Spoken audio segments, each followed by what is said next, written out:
शादी वाले दिन मेरी पत्नी घर से भाग गई। रिश्तेदार हमारा मजाक न उड़ाएं, इसलिए मेरी माँ ने मेरी शादी अपनी सहेली की बेटी से कर दी। लेकिन मैं ये शादी नहीं करना चाहता था, क्योंकि वो अभी बहुत छोटी थी।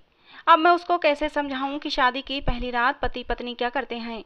अभी मैं यही सोच रहा था कि मेरी कम उम्र पत्नी ने अचानक। मैं घर में सबसे छोटा था, मुझसे बड़े दो भाई और दो बहनें थीं। वो सब शादीशुदा थे। मैं सबका लाडला था। ज्यादातर ऐसा ही होता है कि मुंह से बात निकलती नहीं कि पूरी हो जाती है। हमारा घराना एक खुशहाल घराना था। एक दूसरे का ख्याल रखना, सम्मान देना, एक दूसरे के काम आना हमारे घर की परंपरा थी। मेरी माँ जरा पुराने ख्याल की मालिक थीं। अपने खानदान और आस पड़ोस की बातों को बहुत ज़्यादा अहमियत दिया करती थीं। मेरी माँ का शुमार उन लोगों में होता था जो हमेशा हर काम में इसी बात को रखते हैं कि लोग क्या कहेंगे। उनके इस जुमले से हम बहुत परेशान हो गए थे। न सिर्फ परेशान बल्कि तंग भी थे। मेरी माँ को इतनी परवाह हमारी नहीं होती थी जितनी लोगों की होती थी, कि अगर ऐसा कर दिया तो लोग क्या कहेंगे, हमारी इज्जत खाक में मिल जाएगी। बस हर जगह मेरी माँ को अपनी इज्जत और लोग क्या कहेंगे, बस यही दिखाई देता था। कभी कभी तो पापा भी चिढ़ जाते थे। पापा कहते, अरे वही रहने दो, लोगों को जो कहना है कहने दो, आखिर इस बात की चिंता क्यों करती हो। लोग भले कुछ सोचते भी ना हो, मगर मेरी माँ का वही एक प्रकार का रटा रटाया सेंटेंस जो सबको चिढ़ाने के लिए काफ़ी होता था। कभी कभी हालात ऐसे बदलते हैं कि खुशियों का पता ही नहीं चलता कि आखिर खुशियाँ क्या होती हैं। सही कहा है किसी ने, जिंदगी सबसे बड़ा इम्तिहान उसी का लेती है जो सबसे लाडला होता है। मैं जिस कॉलोनी में रहता था, बानी भी उसी कॉलोनी में रहती थी।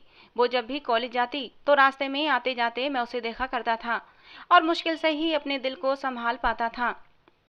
मगर हमें कब पता होता है कि हमारी ज़िंदगी में कब कौन आ जाता है और हमारे लिए इतना इम्पोर्टेंट हो जाता है कि हम उसके बिना जीने के बारे में सोच भी नहीं सकते।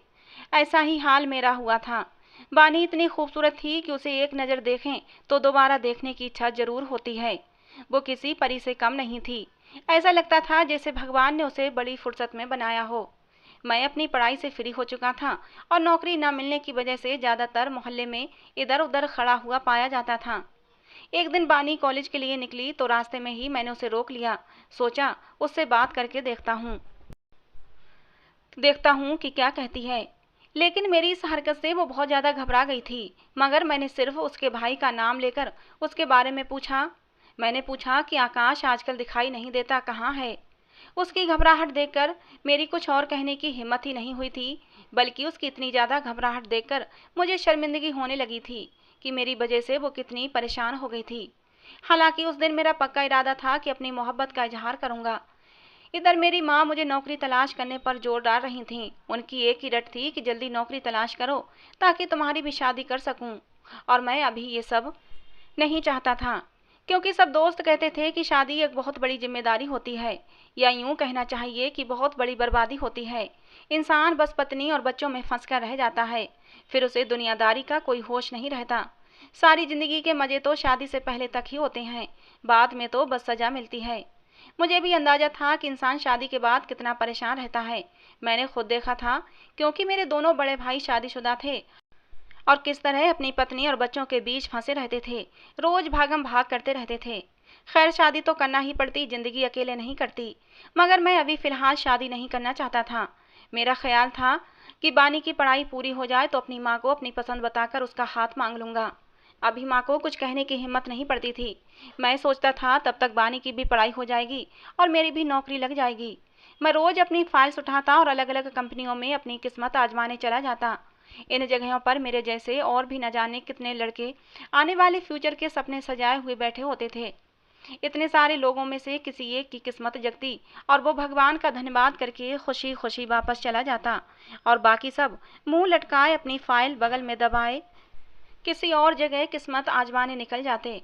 ये तो रोज का रूटीन बन चुका था। अपनी फाइल लिए कई घंटे किसी कंपनी में खड़े होना, अपनी बारी का इंतजार करना और फिर मुंह लटकाकर वापस फाइल उठाकर घर आ जाना और फिर किस्मत को कोसना।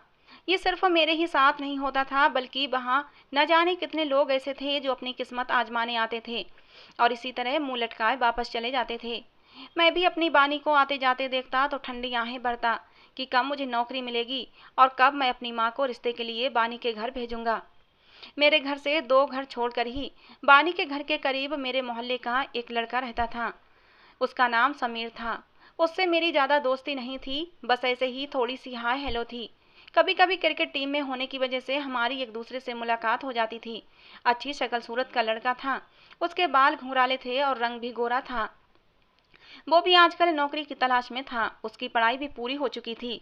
मैंने अक्सर नोट किया था कि वो बानी को उसी नज़र से देखता है जिस नज़र से मैं उसको देखा करता था। फिर मैंने सोचा हो सकता है मेरा वहम हो, या फिर वैसे भी सब लड़कों की आदत होती है लड़कियों को ताड़ते रहना। मैं अक्सर यही सोचता कि लड़के तो आते जाते लगभग हर लड़की को ताड़ते रहते हैं। यकीनन ये भी ऐसे ही देखता होगा। मगर एक दिन मैंने महसूस किया कि जब बानी वहां से गुजरती है और वो लड़का उसे देखता है, तो फिर बानी भी उसे देखकर मुस्कुरा देती है। एक दो बार तो बस मैंने ऐसे ही नोटिस कर लिया, फिर उसके बाद मैंने खास ध्यान देना शुरू कर दिया तो सच में दोनों की आंखें चार होते ही दोनों हल्के से मुस्कुरा देते थे। मेरे लिए ये बात बहुत ही तकलीफ देने वाली थी, लेकिन मैं बेबस था, कुछ नहीं कर सकता था, क्योंकि बानी से मेरा कोई संबंध नहीं था। मैं किस रिश्ते के आधार पर बानी को उस लड़के के करीब जाने से रोकता? बस घर जाकर कमरे में पड़ा कुड़ता रहता और प्लानिंग करता रहता कि किसी तरह बानी को अपने दिल की हालत के बारे में बता दूं और उस लड़के से पीछा छुड़ाऊं। मुझे कोई तरीका समझ में नहीं आता था। एक तो नौकरी की समस्या, दूसरी तरफ मेरी मोहब्बत जो मुझसे दूर जाती दिखाई दे रही थी। मेरी परेशानी दिनों दिन बढ़ती जा रही थी। क्या करूं, मुझे क्या करना चाहिए? अपनी दिन रात की सोचों से मैं परेशान रहने लगा था और अब घर वालों को भी मेरी दिनों दिन खराब होती हालत से परेशानी होने लगी थी कि आखिर बात क्या है। वो मुझसे अक्सर पूछते कि तुम क्यों इतना परेशान रहते हो, जो बात है वो बताओ। तो मैं टाल देता और नौकरी का कहकर चुप करा देता कि नौकरी नहीं मिल रही इसीलिए परेशान हूँ। लेकिन जो मेरी असल समस्या थी वो अभी मैं बताना नहीं चाहता था। मगर कब तक? आखिर एक दिन बड़ी भाभी मेरे कमरे में आईं और उन्होंने बड़ा हौसला दिलासा दिया, खूब बातें की और मुझे दिल की बात कहने पर राजी कर ही लिया। और फिर मैंने भी उनके सामने बानी के बारे में सब कुछ बता दिया। मैंने कहा कि मैं बानी से प्यार करता हूँ और उससे शादी करना चाहता हूँ। मैंने भाभी से कहा कि नौकरी नहीं मिल रही, नहीं तो अब तक मैं बानी के घर अपना रिश्ता भेज चुका होता। भाभी ने मेरी हिम्मत बंधाई, मुझे हौसला दिया कि परेशान मत हो, जब तुम्हें नौकरी मिल जाएगी तो हम सबसे पहला काम यही करेंगे कि तुम्हारा रिश्ता बानी के घर लेकर जाएंगे। उन्होंने मुझे ये भी दिलासा दिया कि तुम तब तक ऐसा करो, बानी को साफ शब्दों में अपनी मोहब्बत का इजहार कर दो। भाभी काफ़ी देर तक मुझे दिलासा देती रहीं और समझाती रहीं। मुझे काफ़ी हौसला मिला कि एक तरफ का मामला तो ठीक हो गया था। मैं अब दिलो जान से नौकरी की तलाश में निकलता। जहाँ कोई बताता मैं उधर अपनी किस्मत आजमाने चला जाता। और फिर भगवान की कृपा हुई कि एक जगह मुझे नौकरी मिल ही गई। जॉब अच्छी थी, मुझे बहुत सुकून मिला, घर वाले भी बहुत खुश हुए। अपनी खुशी में मैं बानी को भी शामिल करना चाहता था। सोचा शाम को भाभी को कहूँगा कि मेरे साथ उसके घर चलें और बानी और उसकी मम्मी को ये खुशखबरी दें और इशारों इशारों में उन्हें बताएं कि हम बानी से रिश्ता जोड़ना चाहते हैं। पहले तो भाभी नहीं मान रही थीं, लेकिन मेरे बार बार कहने पर भाभी मान गईं। मुझे बहुत खुशी हुई। मैं बहुत खुश था और ऐसा लग रहा था कि चीख चीख कर अपनी खुशी का इजहार करूं, मगर ये बचकाना इच्छा मैंने अपने दिल में ही दबाए रखी। उसी समय मैं छत पर चला आया और छत पर जाकर एक लंबी गहरी सांस ली। उसी दौरान मेरी नज़र सामने वाले घर की छत पर खड़ी उसी लड़के पर पड़ी जो मेरे ख्याल में बानी के साथ सेट था। मेरी सांस वहीं की वहीं रुक गई थी। मेरी आंखों में नफरत और दिमाग में गुस्से की आंधियां चलने लगीं, क्योंकि वो पूरी ध्यान से बानी से इशारों में कुछ बातें कर रहा था। बानी अपने आंगन में खड़ी थी। मेरा हाथ खुद ब खुद गुस्से से मुक्के की शक्ल में बन चुका था। मैं अपने जज्बातों पर काबू नहीं पा रहा था। इतने में बानी की नज़र मुझ पर पड़ गई और वो जल्दी से कमरे में चली गई। मैं नफरत से उस लड़के को घूरने लगा। मुझे उस पर बहुत ज़्यादा गुस्सा आ रहा था। मैं मन ही मन बड़बड़ाया कि मैं इस लड़के को छोड़ूंगा नहीं। कुछ देर बाद वो लड़का भी नीचे उतर गया। मैं फिर सोचने लगा कि अब क्या करूं। इससे पहले कि पानी सर से ऊंचा हो जाए, मुझे कोई कदम उठाना ही पड़ेगा। मुझे जल्दी ही कुछ करना होगा। यही सोचते हुए मैं नीचे आ गया। सबने मिलकर खाना खाया।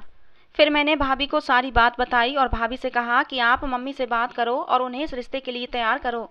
मैं जल्द से जल्द शादी करना चाहता हूँ। भाभी ने मुझे तसल्ली दी और कहा कि मैं आज ही मम्मी से बात करती हूँ और उन्हें तुम्हारी पसंद के बारे में बताऊंगी।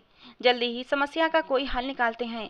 भाभी ने यह भी कहा कि खुद को ठंडा रखो, उस लड़के को इग्नोर करो।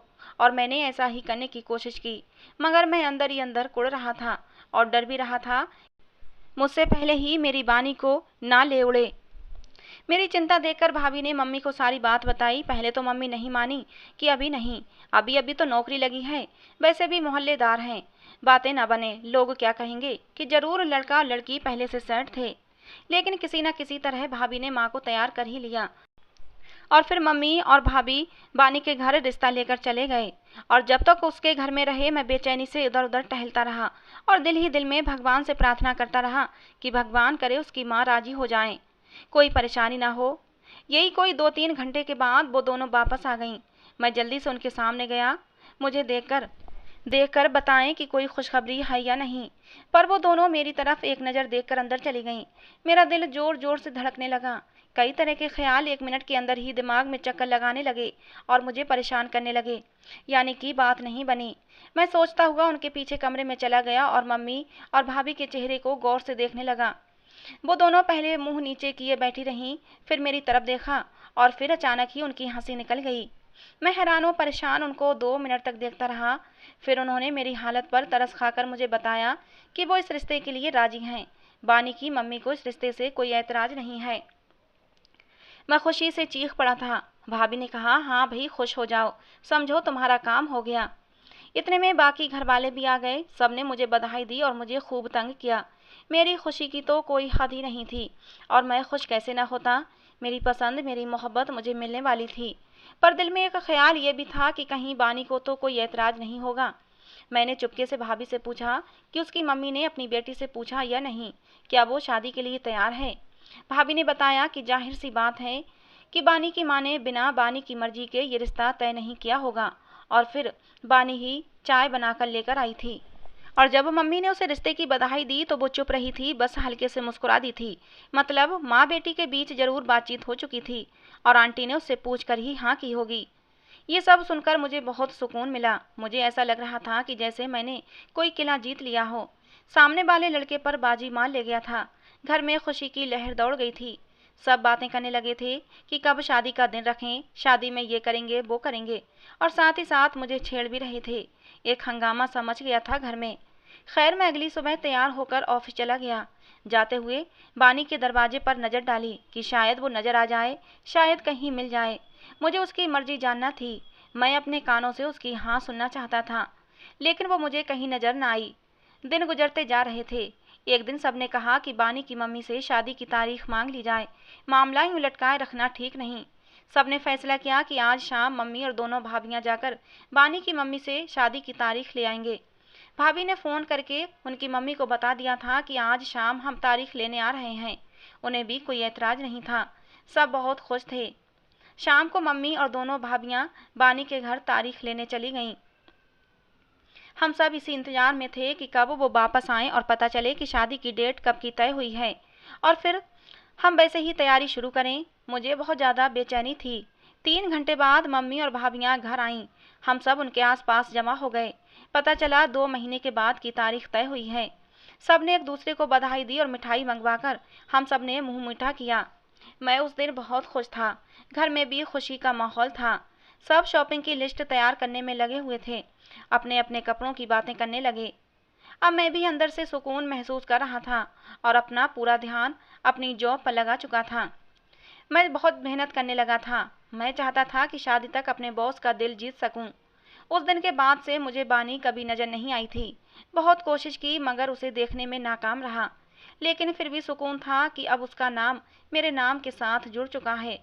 घर वाले शादी की तैयारी में लगे हुए थे। दिन तेजी से गुजरते जा रहे थे। हम सबके अंदर जैसे बिजली की सी तेजी आ चुकी थी। घर में एक हलचल मची हुई थी। समय के गुजरने का पता ही नहीं चला और फिर दिन पास आते गए। मेरे लिए शादी की ड्रेस पसंद की गई। दुल्हन के कपड़े भी तैयार हो रहे थे। सबके चेहरे पर खुशी फूटी पड़ रही थी। भाभी और बहनों ने ढोलक रख ली थी।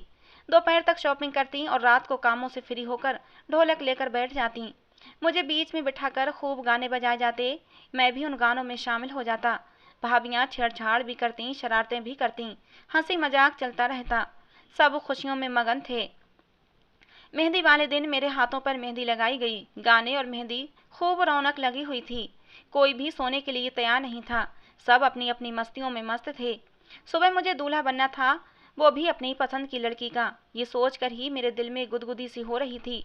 सारी तैयारियां पूरी थीं। आधी रात के बाद पता नहीं कौन सा समय था जब सब मम्मी की डांट खाने के बाद सोने के लिए लेटे थे, ताकि सुबह के फंक्शन की तैयारी के लिए फिर से ताज़ा दम हो सकें। सब लोग सुबह जल्दी ही उठ गए और बारात की तैयारी करने लगे। टेंट भी लग चुका था। मैं तो ऐसे ही टहलता हुआ बाहर निकल आया और बानी के घर की तरफ झांका, लेकिन वहां तो बहुत ही खामोशी थी। पता नहीं क्यों, 3-4 दिन पहले तो वहां भी खूब रौनक थी, लेकिन आज इतनी खामोशी क्यों थी। मैंने घर आकर भाभी से कहा कि जाकर पता करें, सब तैयारियां हैं। लेकिन भाभी ने मुझे चुप करा दिया कि कुछ देर में तुम्हारी शादी होने वाली है, ज़्यादा उतावले मत बनो। लेकिन मैंने भी जिद करके भाभी को बानी के घर भेज दिया। मेरी जिद को देखते हुए भाभी चली गई थीं। थोड़ी देर बाद आई तो मैंने देखा कि भाभी के चेहरे पर कुछ परेशानी थी। जिस खुशी से वो गई थीं, वापस आकर उनकी खुशी गायब हो चुकी थी। उनके चेहरे पर चिंता के भाव उभर आए थे। मम्मी उनके कंधे पकड़कर पूछ रही थीं, क्या हुआ, तुम्हारा चेहरा क्यों उतरा हुआ है। मैं भी भाभी के पास पहुंच गया था। मैंने कहा, भाभी सब ठीक तो है ना। भाभी खामोशी से मेरी तरफ देख रही थीं। मम्मी ने फिर झंझोड़कर उनकी खामोशी का कारण पूछा तो वो धीरे से बोली, मम्मी जी, जब मैं लड़की वालों के घर गई तो बानी की मम्मी रो रही थीं। घर में सब बहुत परेशान थे। मैंने हैरत से उनकी तरफ देखा। पहले तो मैं समझी बेटी की जुदाई ने ऐसा किया है। जब मैंने दिलासा दिया तो उन्होंने मेरे आगे हाथ जोड़ दिए। मैं बहुत हैरान हुई कि आंटी, ये आप क्या कर रही हैं? भगवान के लिए कुछ बताएं, आखिर बात क्या है। तब वो कांपती हुई आवाज़ में बोली कि बानी शादी से खुश नहीं थी। हालांकि मैंने पूछा था तो उस समय वो खामोश रही थी। सिर्फ इतना कहा था कि अभी मैं शादी नहीं करना चाहती। मगर उसके पापा ने समझाया, अभी नहीं तो जब भी करनी है तो करनी तो है। और फिर रिश्ता अच्छा है, देखे भाले लोग हैं, तो फिर शादी करने में क्या दिक्कत है।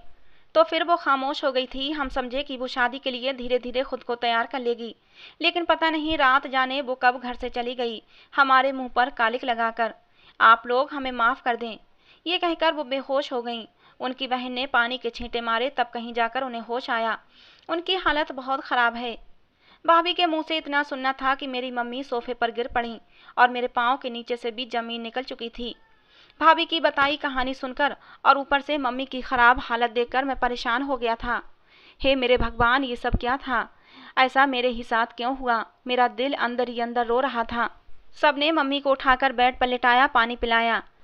जिस घर में थोड़ी देर पहले खुशियां नाच रही थीं, वहां अब गम के साए मंडराने लगे थे। बेचैनी और बेकरारी सबके चेहरे पर दिखने लगी थी। मैं अपने कमरे में आकर सर पकड़कर बैठ गया। मेरा दिल चाह रहा था कि चीख मार मार कर अपने दिल का सारा गुबार निकाल दूं। आखिर उसने मेरे साथ ऐसा क्यों किया? पहले ही मना कर देती, यूं सबके सामने रुस्वा तो न करती। अब क्या होगा? सारे मेहमान आ चुके थे। पंडित जी भी तैयार बैठे थे। बारात जाने के लिए तैयार थी। यार दोस्त हौसला दे रहे थे, लेकिन दिल को किसी भी तरह दिलासा नहीं मिल रहा था। कुछ देर बाद मम्मी मेरे कमरे में आई तो मैं खड़ा हो गया। वो सदियों की बीमार लग रही थीं। मैंने बड़ी मुश्किल से अपने आंसू रोके हुए थे। मम्मी ने मुझे सीने से लगाया।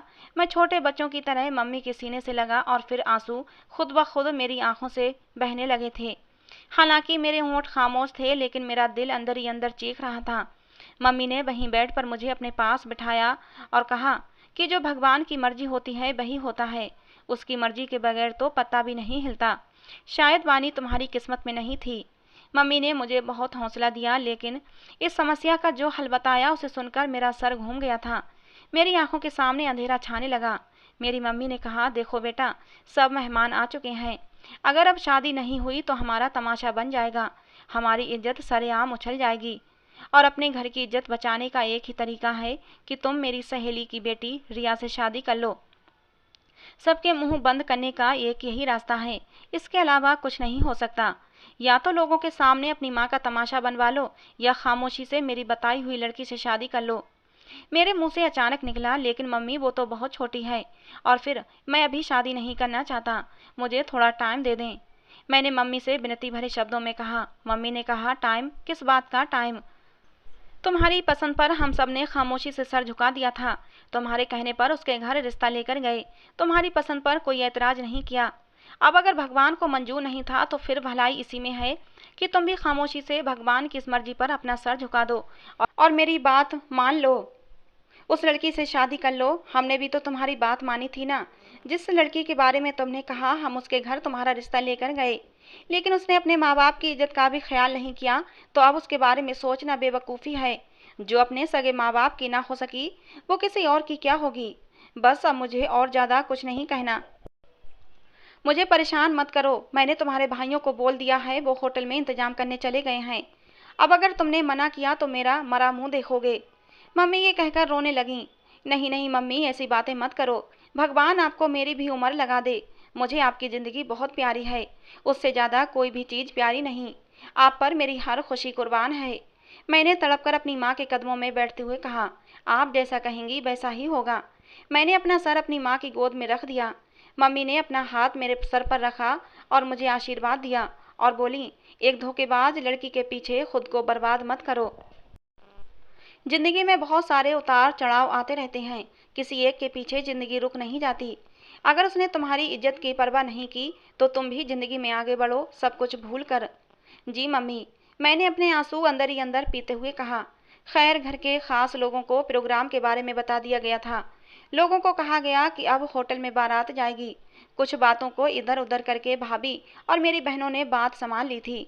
बुझे हुए चेहरों के साथ और भारी कदमों के साथ मैं गाड़ी तक पहुंचा था। सजी हुई गाड़ी अब मुझे वीरान लग रही थी। खैर, मेरी शादी हो गई। कैसे हुई मुझे कुछ भी नहीं पता। अब मुझे शादी में कोई दिलचस्पी नहीं थी। बस मेरी माँ को दिया हुआ वादा निभा रहा था।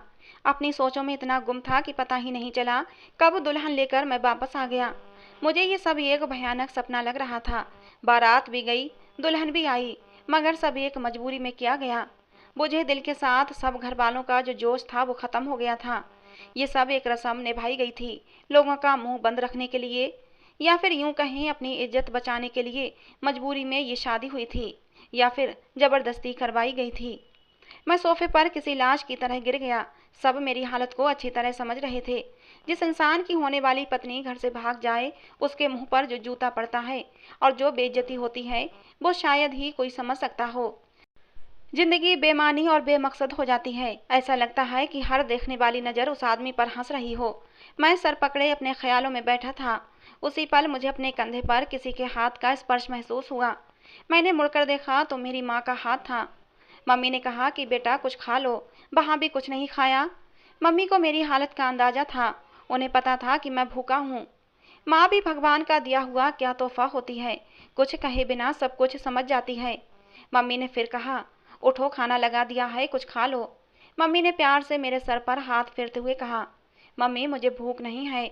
मैंने उनके हाथ थामते हुए कहा, लेकिन मम्मी की ज़बरदस्ती की खातिर मैंने थोड़ा सा खा लिया। भाभी ने कहा, जाओ अब अपने कमरे में जाओ। मैंने दया भरी नज़रों से उनकी तरफ देखा कि प्लीज़ अब तो मेरे साथ कोई ज़बरदस्ती मत करो। मेरी आंखों में बेबसी के आंसू चमकने लगे थे। भाभी ने मुझे समझाया कि बुरी बात है, अब वो तुम्हारी पत्नी है, उसकी जिम्मेदारी उठाना अब तुम्हारा फ़र्ज है। तुम्हारे लिए भले ही आज की रात सबसे बुरी रात हो, लेकिन उसके लिए तो ये सपनों भरी रात है। आज की रात के लिए उसने भी न जाने कितने सपने सजाए होंगे। मैं मरे हुए कदमों से अपने कमरे की तरफ चल पड़ा। वो कमरा जिसमें रहते हुए एक लंबा समय गुजर गया था। अपने कमरे से मुझे बहुत प्यार था।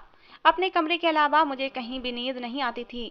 आज वही कमरा मुझे ऐसा लग रहा था जैसे वो कमरा कोई अंधेरी गुफा हो।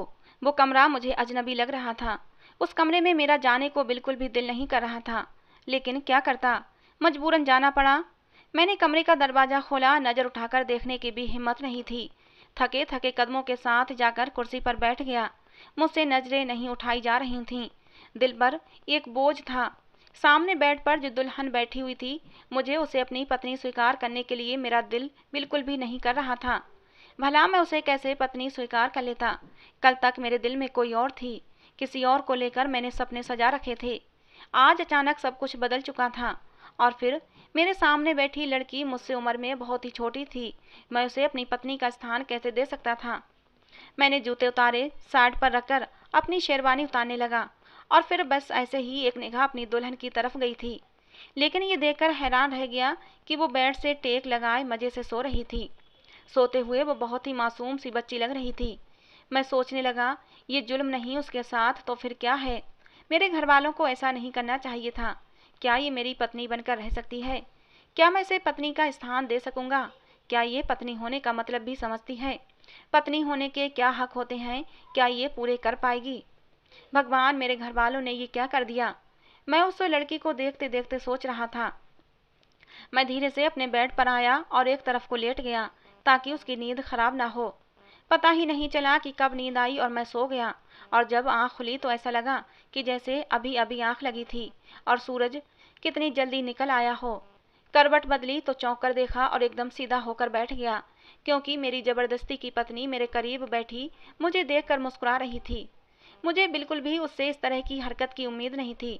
मैं तो उसे बहुत ही नासमझ जानकर टाल रहा था। मुझे अचानक इस तरह से चौंकता देखकर वो खिलखिलाकर हंस पड़ी थी कि आप तो डर गए।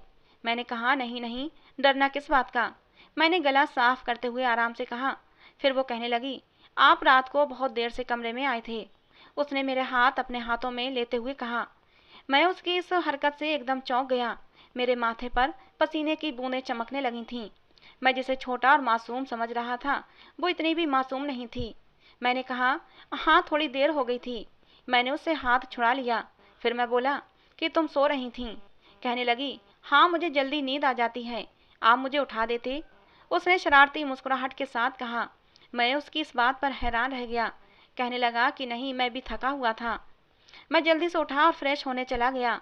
मेरा इस कमरे में रुकने के लिए 1 मिनट के लिए भी दिल नहीं कर रहा था। मैं जल्दी से बाहर निकल जाना चाहता था। और फिर जैसे ही फ्रेश होकर तैयार होकर जल्दी से बाहर जाने लगा तो वो बोलने लगी कि आप कहाँ जा रहे हैं। मैंने कहा, कहीं नहीं, अभी आता हूँ। ये कहकर मैं टीवी रूम में सोफे पर आकर बैठ गया और छत को घूरते हुए सोचने लगा कि ये मेरे साथ क्या हो रहा है। फिर मेरा ध्यान बानी की तरफ चला गया। क्या बानी उस सामने वाले लड़के को पसंद करती थी? क्या वो दोनों साथ भाग गए हैं? मैंने देखा घर में सभी सो रहे थे और मम्मी अपनी चाय बनाकर कमरे में चली गई थीं। मैं आराम से उठकर बाहर निकल आया। बानी के घर की तरफ देखने की इच्छा अब मर चुकी थी। हाँ, उस लड़के का पता करवाना चाहता था। एक तरफ कुछ बच्चे खेल रहे थे। मैंने एक बच्चे को प्यार से बुलाया और कहा कि सामने वाले घर से पता करो और समीर भाई को बुलाकर लाओ। वो बच्चा मेरी बात सुनकर जाने लगा, लेकिन मैंने कुछ सोचकर उस बच्चे को रोक दिया और खुद ही समीर के घर की तरफ बढ़ गया। और फिर मैंने उसके घर का दरवाजा बजाया। 3-4 बार ऐसा करने के बाद एक आदमी बाहर आया। ना वो उसके पापा थे ना भाई, एक ही मोहल्ले में रहते थे, तो इतना तो पता होता है कि कौन हमारे मोहल्ले का है और कौन नहीं। मैंने मौका गनीमत जाना और पूछा कि मैं समीर के दफ्तर में काम करता हूँ। कुछ काम था, दफ्तर में मिला नहीं। मैंने देखा वो आदमी जो कोई भी था, यकीनन समीर का मामा चाचा जो भी था, उसके चेहरे पर परेशानी उभर आई थी। उसके चेहरे पर घबराहट थी। उसकी परेशानी मैंने भांप ली थी। वो आदमी कहने लगा कि समीर दरअसल किसी काम से शहर से बाहर गया है, कोई जरूरी काम था। मैंने पूछा तो उसने कुछ हकलाती हुई आवाज में कहा, हाँ, कुछ जरूरी काम था। मैंने पूछा, कब तक आएगा? मैं सर को बता दूंगा, वो पूछेंगे कि कब आएगा। वो आदमी कहने लगा कि अभी तो कुछ नहीं पता कि कब तक आएगा। फिर ये कहकर उन्होंने दरवाज़ा बंद कर लिया, लेकिन मैं वहाँ से हटा नहीं। मैं दरवाजे के पास ही खड़ा हुआ था। मुझे अंदर से कुछ आवाज़ें आने लगीं। अंदर से आवाज़ें आ रही थीं। कोई कह रहा था कि अब उसके दफ्तर से भी पूछने के लिए लोग आने लगे। कल मोहल्ले वालों को पता लगेगा हमारे बेटे का कारनामा ऐसा है कि हम किसी को मुंह दिखाने के काबिल नहीं रहे। कम से कम वक्त से पहले बता देता तो इज्जत से उसका रिश्ता मांग लेते। उस लड़की के घर वालों के मुंह पर भी कालिख लगा दी और हमें भी किसी को मुंह दिखाने के काबिल नहीं छोड़ा। मैं खड़ा ये सब बातें सुन रहा था। मेरा शक अब यकीन में बदल चुका था, यानी वो दोनों एक साथ घर से भाग चुके थे। मुझे उसी दिन समझ जाना चाहिए था और उनके मामले में टांग नहीं अड़ानी चाहिए थी। इस रुसवाई से तो यही अच्छा था कि मैं अपनी एक तरफा मोहब्बत का गला घोंट देता तो 2 घर टूटने से बच जाते। मेरा घर तो ना चाहते बस गया था, मगर दिल तो टूट चुका था। मैं कुछ देर तक वहां खड़ा रहा, फिर अपने शरीर का बोझ उठाए वापस घर आ गया। मम्मी ने मुझे बाहर से आते देखा तो हैरान हुई। कहने लगी, तुम कब बाहर गए थे और फिर क्यों गए थे? तबीयत तो ठीक है? उन्होंने चिंताजनक शब्दों में पूछा। मैंने कहा, मम्मी, बस ऐसे ही चला गया था। मम्मी ने पूछा, अच्छा ये बताओ, रिया सो रही है या जाग गई?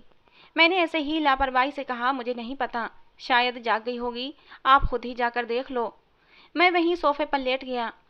मेरे दिमाग में समीर के घर से आने वाली बातें गूंज रही थीं। मैं सोचने लगा, इसका मतलब वो दोनों एक दूसरे से मोहब्बत करते थे और मेरे साथ रिश्ता होने पर दोनों ने घर से भाग जाना सही समझा। उफ, कितना भयानक और तकलीफ भरा कदम उठाया उन दोनों ने। अगर बानी पहले से ही अपनी पसंद अपनी माँ को बता देती तो ये सब कुछ ना होता। ये सब कुछ मेरी वजह से हुआ। अगर उनकी मोहब्बत सच्ची थी तो कसम से मैं रास्ते से हट जाता, यूं सबके घर वालों को परेशानी से बचा लेता। एक बार तो कहती, ये मोहब्बत क्या इतनी खुदगर्ज होती है, या फिर बेवकूफ़ या अंधी? क्यों सोचने समझने की सलाहियतें ख़त्म हो जाती हैं? नहीं, मोहब्बत जज्बाती हो सकती है, मगर बेवकूफ़ नहीं। सच्ची मोहब्बत अपनों को दुख नहीं देती। ये क्या कर दिया दोनों ने? मैं अपने सर पर धीरे धीरे मुक्के मार रहा था। तभी मम्मी मेरे कमरे से बाहर आईं और सीधा मेरे पास आकर बोलीं, क्या हुआ मेरे बच्चे, क्या सर में दर्द है? लाओ मैं दबा दूं। मम्मी ने बड़े प्यार से मेरे सर पर हाथ रखा। नहीं मम्मी, आप खुद भी बहुत थकी हुई हैं, आप आराम करें, मैं गोली खा लूँगा तो ठीक हो जाएगा। मम्मी ने मेरा माथा चूमा और चली गईं। मैं पछतावे की चक्की में पिस रहा था, मगर अब क्या हो सकता था? इस जिंदगी को अब खामोशी से गुजारना ही था और समझौते की पटरी पर चलना था, अपने लिए और अपनों के लिए। धीरे धीरे सब कुछ रूटीन पर आने लगा था और मैं फिर से ऑफिस जाने लगा था। लेकिन मैंने अब तक अपनी पत्नी को हाथ भी नहीं लगाया था। हालांकि मुझे अंदाजा हो गया था कि वो बहुत ही अच्छी और समझदार है। वो कम उम्र जरूर है, लेकिन बेवकूफ़ नहीं। उसने बहुत ही समझदारी के साथ पूरा घर संभाल लिया था। उसके अच्छे व्यवहार से सब घर वाले बहुत खुश थे। मेरी भी बहुत सेवा करती थी, मेरे साथ हंस हंस कर बातें करती। जब वो हंसती तो उसके गाल पर एक डिम्पल पड़ जाया करता था, जो उसकी खूबसूरती को चार चांद लगा देता था। उसके मासूम से चेहरे पर ये डिम्पल बहुत ही प्यारा लगता था। मैं न चाहते हुए भी उसकी तरफ देखता रह जाता था। धीरे धीरे मेरे दिल से बानी का गम निकलता जा रहा था और मेरे दिल में रिया की मोहब्बत बढ़ने लगी थी। सच कहते हैं, तूफान जितनी तेजी से आता है उतनी ही तेजी से गुजर भी जाता है, लेकिन बहती हुई नदी धीरे धीरे बहती रहती है और हमेशा बहती है। बानी के लिए मेरा प्यार एक तूफान था जो एकदम खत्म हो गया था, लेकिन रिया के लिए मेरी मोहब्बत शांत बहती हुई नदी की तरह थी, जो मेरे दिल में धीरे धीरे बढ़ती जा रही थी। रिया बहुत ही शरारती थी। जब भी मैं ऑफिस से थका मांदा घर आता तो उसकी शरारतें मेरा मूड खुशगवार बना देती थीं। धीरे धीरे हमारी शादी को 6 महीने गुजर चुके थे, लेकिन अभी तक मैंने रिया को हाथ नहीं लगाया था। लेकिन उस रात जब मैं अपने लैपटॉप पर अपने ऑफिस का कुछ काम कर रहा था, रिया मेरे बराबर बेड पर लेटी हुई थी, लेकिन मैं उसकी नज़रों की तपिश महसूस कर रहा था। वो बार बार मुझे ही देखे जा रही थी। मुझे उसकी नज़रों से उलझन हो रही थी। तभी उसने कुछ ऐसी बात कह दी कि मेरा मुंह खुला का खुला रह गया। रिया बोली, सुनिए, क्या आप वो हैं? मैं उसकी बात का मतलब ही नहीं समझा था, या फिर समझकर भी नासमझ बन गया था। मैंने कहा, तुम कहना क्या चाहती हो? मैं समझा नहीं। उसने फिर कहा, मुझे लगता है तुम वो हो। इस बार मुझे गुस्सा आ गया। मैंने कहा, देखो मैं एक नॉर्मल इंसान हूँ और मुझसे इस तरह की बातें करने की तुम्हारी हिम्मत कैसे हुई? मेरी बात पर वो खिलखिलाकर हंस पड़ी। कहने लगी, हमारी शादी को 6 महीने हो गए हैं, लेकिन तुम मेरे पास ही नहीं आते। तो मैं समझी कि तुम नामर्द हो, लेकिन कोई बात नहीं। अगर तुम नामर्द भी हुए तब भी मैं तुम्हारे साथ पूरी जिंदगी गुजार लूंगी, क्योंकि मुझे तुमसे मोहब्बत हो गई है। रिया ने इतनी बेबाकी के साथ अपनी मोहब्बत का इजहार कर दिया, मैं तो उसे आंखें फाड़े देखता रह गया। लेकिन उसकी नामर्द वाली बात पर मुझे गुस्सा आ गया था। मैंने रिया से कहा कि मैं नामर्द नहीं हूँ। मेरी बात पर रिया की आंखों में फिर शरारत उभर आई थी, और फिर उस रात मैंने रिया पर साबित कर दिया कि मैं नामर्द नहीं हूँ। मैंने उसके खूबसूरत और नाजुक से शरीर को बाहों में भर लिया था और पूरी रात अपनी मोहब्बत से शराबोर करता रहा। अब तक मेरे मन को शायद बानी जकड़े हुए थी, लेकिन अब मेरे मन पर पूरी तरह रिया का कब्जा हो चुका था। रिया को बाहों में भरते ही बानी का ख्याल दूर दूर तक मेरे दिमाग में नहीं था। अब सिर्फ रिया ही मेरी जिंदगी थी, रिया ही मेरी मोहब्बत थी। मेरी और रिया की शादीशुदा जिंदगी की शुरुआत हो चुकी थी और मैं रिया के साथ बहुत खुश था। मुझे रिया से कोई शिकवा नहीं था। दिनों दिन मेरी मोहब्बत रिया के लिए बढ़ती ही जा रही थी।